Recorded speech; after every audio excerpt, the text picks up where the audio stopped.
Hi everybody, it's Bev Oliwa from Creative Fire Studio, but today I am fortunate enough to be still at the Curious Mondo studio, and I'm very excited because our next class coming up in October is the Herons. These are a beautiful statement piece, and while I've got it on a stand a little bit to get him up higher, he actually comes up to here on me. So can you imagine having this beautiful piece in your gardens, decorating your yard, and just greeting your guests as they come into your home?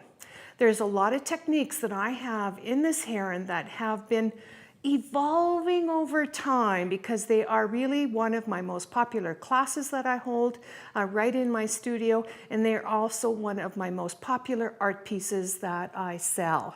So I'm very excited to come to Curious Mondo in October to share with you all of my tips and tricks on how to create an amazing heron for your garden. Very excited.